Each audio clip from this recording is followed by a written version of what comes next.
जय हिंद दोस्तों, elite class में आपका फिर से स्वागत है। चलिए स्टार्ट करते हैं आज का लेटेस्ट वीडियो को स्टार्ट करने से पहले मैं आपको बतला दूं कि आज वीडियो में मैं क्या आपको बतलाने वाला हूं।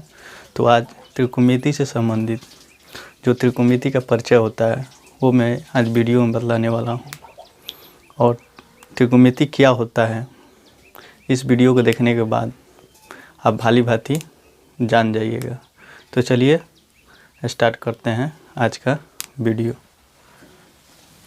तो त्रिकोणमिति दोस्तों दो शब्दों से बना है, त्रिकोण और मिति, यानी त्रिकोण धन मिति दो शब्दों से बना है। तो जिसमें त्रिकोण का अर्थ होता है त्रिभुज और मिति का अर्थ होता है मापन, यानी त्रिकोणमिति दो शब्दों से मिलकर बना है, त्रिकोण धन मिति। यानी त्रिकोण का अर्थ क्या हो गया, त्रिभुज, और मिति का अर्थ क्या हो गया, मापन। यानी इसका शाब्दिक अर्थ हो गया, त्रिकोणमिति का मतलब शाब्दिक अर्थ हो गया त्रिभुज का मापन, त्रिभुज का मापन। और त्रिकोणमिति का मतलब फादर किसे कहते हैं, यानी इसका त्रिकोणमिति का जनक किसे कहते हैं, तो हिप्पारकस को क्या कहते हैं, त्रिकोणमिति का जनक कहते हैं। चलिए, और त्रिकोणमिति का डिफिनीशन भी जान जाइए। त्रिकोणमिति का इंट्रोडक्शन में क्या बतलाए हैं, त्रिकोणमिति दो शब्दों से मिलकर बना है, त्रिकोण धन मिति। त्रिकोण का अर्थ होता है त्रिभुज और मिति का अर्थ होता है मापन, यानी इसका शाब्दिक अर्थ क्या हो गया, त्रिभुज का मापन। इंट्रोडक्शन हो गया। अब त्रिकोणमिति का परिभाषा सुन लीजिए दोस्तों। त्रिकोणमिति गणित की वह शाखा है जिसमें त्रिभुज की भुजाओं और कोणों की माप की जाती है। चलिए, परिभाषा भी क्लियर हो गया। अब कोण समझिए, कोण किसे कहते हैं, कोण यानी दो रेखा जब एक बिंदु पर आकर मिलती हो और उससे जो झुकाव बनता है उसी को हम क्या कहते हैं, कोण कहते हैं। यानी दो रेखा है OP और OX, एक बिंदु पर O पर जैसे आकर मिल गए तो इन दोनों रेखा से जो झुकाव बन गया ना, इसी को क्या कहते हैं, कोण कहते हैं। तो कोण के बारे में भी जान गए। चलिए त्रिभुज के बारे में बतलाते हैं कि त्रिभुज होता क्या है। त्रिभुज किसे कहते हैं, त्रिभुज यानी तीन भुजाओं से घिरी हुई आकृति को क्या कहते हैं, त्रिभुज कहते हैं। यानी तीन भुजाओं से घिरी हुई आकृति को क्या कहते हैं, त्रिभुज कहते हैं। और त्रिभुज में क्या क्या होता है दोस्तों, वो चलिए देखते हैं। त्रिभुज में तीन भुजा, तीन कोण और तीन शीर्ष होते हैं।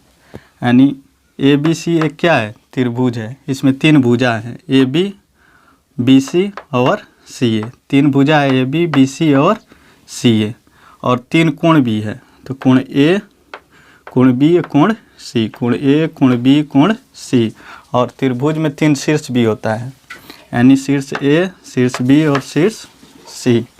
अब चलिए समकोण त्रिभुज के बारे में जान लेते हैं। समकोण त्रिभुज किसे कहते हैं दोस्तों, समकोण त्रिभुज एक ऐसा त्रिभुज होता है जिसमें तीनों कोणों में से एक कोण का मान कितना डिग्री होता है, 90 डिग्री होता है। 90 डिग्री होता है, उसे क्या कहते हैं, समकोण त्रिभुज कहते हैं। समकोण त्रिभुज किसे कहते हैं, ऐसा त्रिभुज जिनके तीनों कोणों में से किसी एक कोण का मान 90 डिग्री हो या 90 अंश हो, उसे क्या कहते हैं, समकोण त्रिभुज कहते हैं। और समकोण त्रिभुज में एक पाइथागोरस प्रमेय आ जाता है, उससे क्वेश्चन को सॉल्व किया जाता है। तो पाइथागोरस प्रमेय का मतलब क्या रूल है वो देखिए। वो पाइथागोरस प्रमेय जो है समकोण त्रिभुज पर लागू होता है। तो पाइथागोरस प्रमेय क्या कहता है, यही कहता है कि त्रिभुज में एक बड़ी भुजा का वर्ग, त्रिभुज में तीनों भुजाओं में जो एक बड़ी भुजा होती है उसका वर्ग जो होता है ना, दो छोटी भुजाओं के वर्गों के योगफल के बराबर होता है।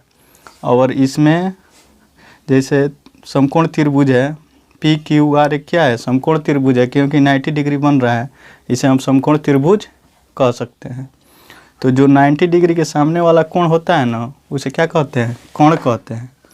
और किसी एक और कोण को मान लीजिए इस कोण को मान ले रहे हैं, तो इसके सामने का भुजा क्या हो गया, लंब हो गया, जो बच जाता है वही आधार हो जाता है।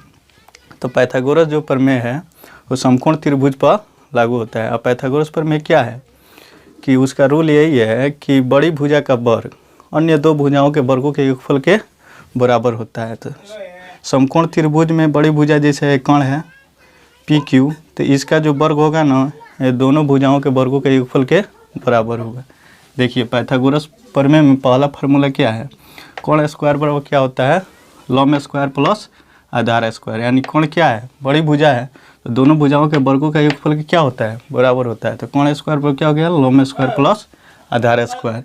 इसी को जब स्क्वायर को क्या करते हैं हम, मतलब हटा देते हैं तो केवल कोण बराबर अंडर रूट में चला जाता है, लंब स्क्वायर प्लस आधार स्क्वायर। दूसरा क्या है, लंब स्क्वायर। लंब स्क्वायर बराबर क्या होता है, कोण स्क्वायर माइनस आधार स्क्वायर। लंब स्क्वायर बराबर फार्मूला होता है कोण स्क्वायर माइनस आधार स्क्वायर।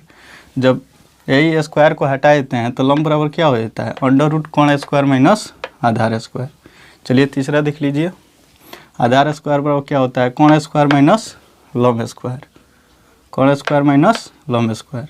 जब यही स्क्वायर को हटा देते हैं तो आधार बराबर बच जाता है, अंडर रूट में चला जाता है कोण स्क्वायर माइनस लंब स्क्वायर। तो यही पाइथागोरस का जो फार्मूला है यही है, ठीक है।